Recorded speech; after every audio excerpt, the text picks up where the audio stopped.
नमस्कार मित्रों और मेरे प्यारे दोस्तों, आज पर जानेंगे अयोध्या में कितने दंगे हुए, कितने कितने लोगों ने अपनी प्राण त्यागी राम मंदिर निर्माण के लिए। इस वीडियो में मेरे साथ अंत तक बन रहे, पूरी जानकारी मिलेगी आपको यह वीडियो में। अब राम मंदिर अयोध्या में रामलला की प्राण प्रतिष्ठा को लेकर तैयारियां जोरों पर हैं। 22 जनवरी को भव्य राम मंदिर में रामलला को विराजमान कराया जाएगा। इस कार्यक्रम के लिए प्रधानमंत्री नरेंद्र मोदी समेत देश के कई लोगों को शामिल होने के लिए न्योता भेजा गया है।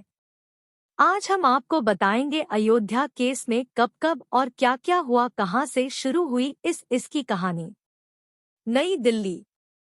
अयोध्या में रामलला की प्राण प्रतिष्ठा को लेकर तैयारियां जोरों पर हैं। 22 जनवरी को भव्य राम मंदिर में रामलला को विराजमान कराया जाएगा। इस कार्यक्रम के लिए प्रधानमंत्री नरेंद्र मोदी समेत देश के कई दिग्गज नेता, अभिनेता, कलाकार व उद्योगपतियों को शामिल होने के लिए न्योता भेजा गया है। त्रेतायुगीन वैभव के अनुरूप रामनगरी में होने वाले इस कार्यक्रम को अंतिम रूप दिया जा रहा है। आज हम आपको बताएंगे अयोध्या केस में कब कब और क्या क्या हुआ, कहां से शुरू हुई इसकी कहानी। वर्ष 1528 राम मंदिर गिराकर विवादित ढांचा बाबरी मस्जिद का निर्माण हुआ। इसे मुगल शासक बाबर ने बनवाया था, इस वजह से इसे बाबरी मस्जिद कहा जाने लगा। वर्ष 1853 पहली बार अयोध्या में विवादित स्थल के पास सांप्रदायिक दंगा हुआ। वर्ष 1859 विवादित स्थल पर अंग्रेजों ने बाड़ लगा दी थी। साथ ही परिसर के भीतरी हिस्से में मुसलमानों और बाहरी हिस्से में हिंदुओं को प्रार्थना करने की अनुमति दी। वर्ष 1949 विवादित स्थल पर भगवान राम की मूर्तियां मिली। कहा गया कि कुछ हिंदुओं ने ये मूर्तियां वहां रखी थी। विवाद बढ़ने पर हिंदू व मुस्लिम पक्ष अदालत पहुंच गए। सरकार ने इस जगह को विवादित घोषित कर ताला लगा दिया। वर्ष 1986 फैजाबाद के जिला मजिस्ट्रेट ने हिंदुओं के अनुरोध पर प्रार्थना करने के लिए विवादित स्थल का दरवाजा खोलने का आदेश दिया। मुसलमानों विरोध में उतरे और बाबरी मस्जिद संघर्ष समिति बनाई। वर्ष 1989 विहिप ने विवादित स्थल के पास राम मंदिर की नींव रख मंदिर निर्माण के लिए अभियान तेज किया। वर्ष 1990 विहिप कार्यकर्ताओं ने विवादित ढांचे को नुकसान पहुंचाया था। इसके बाद तत्कालीन पीएम चंद्रशेखर ने बातचीत से विवाद सुलझाने का प्रयास किया, लेकिन विफल रहे। 6 दिसंबर 1999 की भीड़ ने अयोध्या में विवादित ढांचा गिरा दिया। इसके बाद देश भर में हिंदू मुस्लिम दंगे भड़क गए। इन दंगों में 2000 से ज्यादा लोग मारे गए थे। जनवरी 2002 प्रधानमंत्री अटल बिहारी वाजपेयी ने विवाद सुलझाने के लिए अयोध्या समिति बनाई। वरिष्ठ अधिकारी शत्रुघ्न सिंह को वार्ता के लिए नियुक्त किया गया। फरवरी 2002 भाजपा ने यूपी चुनाव के लिए घोषणा पत्र से राम मंदिर निर्माण का मुद्दा हटा दिया। हालांकि विहिप ने 15 मार्च से राम मंदिर बनाने की घोषणा कर दी। इसके बाद हजारों हिंदू अयोध्या में एकत्र हो गए। 13 मार्च 2002 सुप्रीम कोर्ट ने विवादित स्थल पर यथास्थिति बनाए रखने का दिया आदेश। साथ ही स्पष्ट किया कि किसी को विवादित भूमि पर शिलापूजन की अनुमति नहीं होगी। 22 जून 2002 विहिप ने विवादित भूमि पर मंदिर निर्माण की मांग उठाई। जनवरी 2003 रेडियो तरंगों के जरिए विवादित स्थल के नीचे किसी प्राचीन इमारत के अवशेष का पता लगाने का प्रयास किया गया, लेकिन कोई निष्कर्ष नहीं निकला। मार्च 2003 सुप्रीम कोर्ट ने केंद्र सरकार की उस मांग को ठुकराया जिसमें विवादित स्थल पर पूजा पाठ करने की अनुमति मांगी गई थी। अप्रैल 2003 हाईकोर्ट के आदेश पर पुरातत्व सर्वेक्षण विभाग ने विवादित स्थल की जांच के लिए खुदाई शुरू की। पुरातत्व सर्वेक्षण विभाग ने अपनी रिपोर्ट में बताया कि विवादित स्थल की खुदाई में मंदिर से मिलते जुलते कई अवशेष मिले हैं। इस रिपोर्ट ने हिंदू पक्ष के दावे पर मुहर लगा दी थी। मई 2003 सीबीआई ने 1992 में विवादित ढांचा विध्वंस मामले में लालकृष्ण आडवाणी सहित 8 लोगों के खिलाफ आरोप पत्र दाखिल किया। जून 2003 कांची पीठ शंकराचार्य जयेंद्र सरस्वती ने मामले को सुलझाने के लिए मध्यस्थता की पहल की, लेकिन कोई नतीजा नहीं निकला। अगस्त 2003 विहिप ने अनुरोध किया कि राम मंदिर निर्माण के लिए सरकार विशेष विधेयक लाए। इस मांग को तत्कालीन उप प्रधानमंत्री लालकृष्ण आडवाणी ने ठुकरा दिया था। अप्रैल 2004 भाजपा नेता लालकृष्ण आडवाणी ने अयोध्या के विवादित स्थल पर बने अस्थायी राम मंदिर में पूजा की। साथ ही बयान दिया कि भव्य राम मंदिर का निर्माण जरूर होगा। जुलाई 2005 आतंकियों ने विवादित परिसर पर जानलेवा हमला किया। इसमें 5 आतंकी समेत 6 लोगों की मौत हुई। 4 अगस्त 2005 फैजाबाद की जिला अदालत ने विवादित परिसर के पास हुए हमले में 4 लोगों को न्यायिक हिरासत में जेल भेजा। 20 अप्रैल 2006 यूपीए सरकार ने लिब्राहन आयोग को लिखित बयान दिया कि विवादित ढांचे को गिराना सुनियोजित साजिश थी। भाजपा, आरएसएस, बजरंग दल और शिवसेना ने मिलकर इस साजिश को अंजाम दिया। जुलाई 2006 यूपी सरकार ने विवादित स्थल पर बने अस्थायी राम मंदिर की सुरक्षा पुख्ता करने के लिए बुलेट प्रूफ शीशे का घेरा लगाने का प्रस्ताव तैयार किया।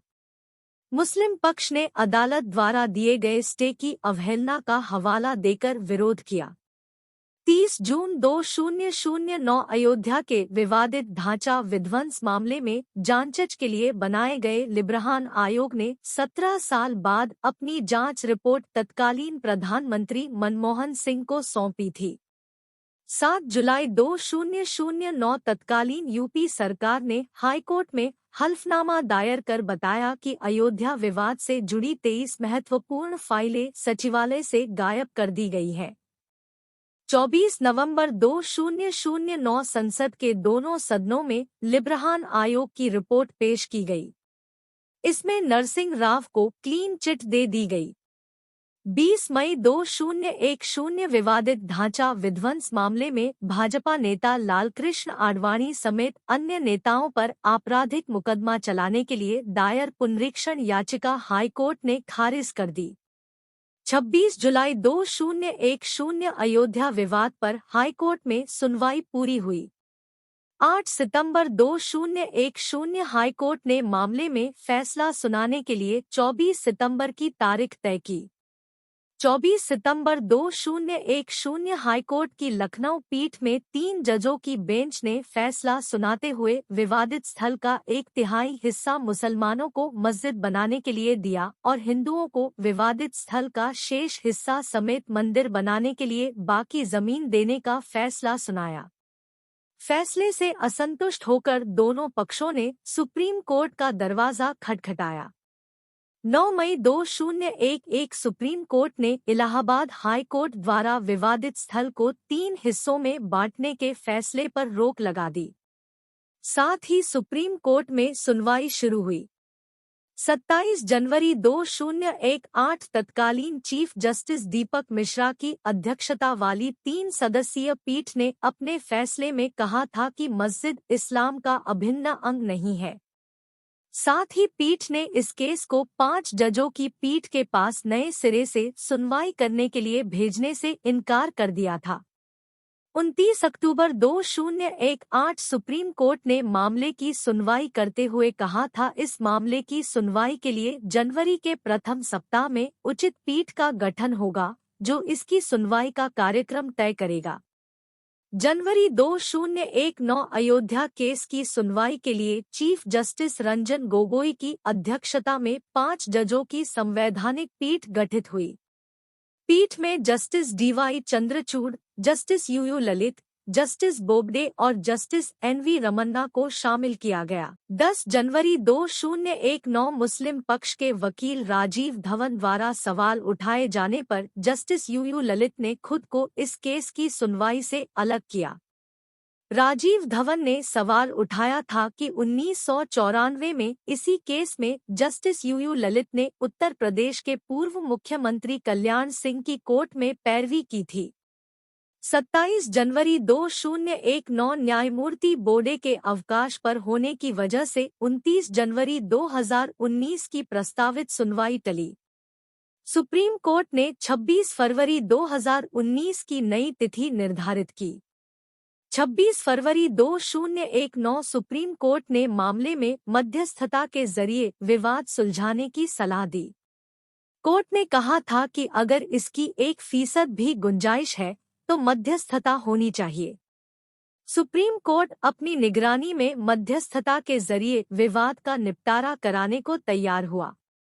6 मार्च 2019 सुप्रीम कोर्ट में अयोध्या विवाद पर मुस्लिम पक्ष मध्यस्थता को तैयार हुआ, लेकिन हिंदू महासभा और रामलला पक्ष ने ये कहकर असहमति जताई कि जनता मध्यस्थता के फैसलों को नहीं मानेगी। सुप्रीम कोर्ट ने मध्यस्थता के मामले पर फैसला सुरक्षित रखा। 8 मार्च 2019 सुप्रीम कोर्ट ने श्री रविशंकर, श्रीराम पंचू और जस्टिस FM खलीफुल्ला को अयोध्या केस में मध्यस्थता करने की मंजूरी प्रदान की।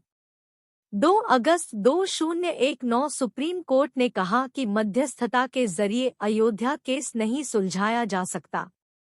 साथ ही कोर्ट ने 6 अगस्त से केस में प्रतिदिन सुनवाई की तिथि तय की। 6 अगस्त 2019 अयोध्या केस में सुप्रीम कोर्ट ने प्रतिदिन सुनवाई शुरू की। 15 अक्टूबर 2019 सुप्रीम कोर्ट ने अयोध्या केस की सुनवाई 16 अक्टूबर 2019 तक पूरी करने की समय सीमा निर्धारित की। 9 नवंबर 2019 सुप्रीम कोर्ट ने ऐतिहासिक फैसला सुनाते हुए राम जन्मभूमि की 2.77 एकड़ जमीन हिंदू पक्ष को देने का फैसला सुनाया, साथ ही इसका मालिकाना हक केंद्र सरकार के पास रहेगा। इसके अतिरिक्त उत्तर प्रदेश सरकार को आदेश दिया कि मुस्लिम पक्ष को 5 एकड़ जमीन किसी अन्य स्थान दिया जाए।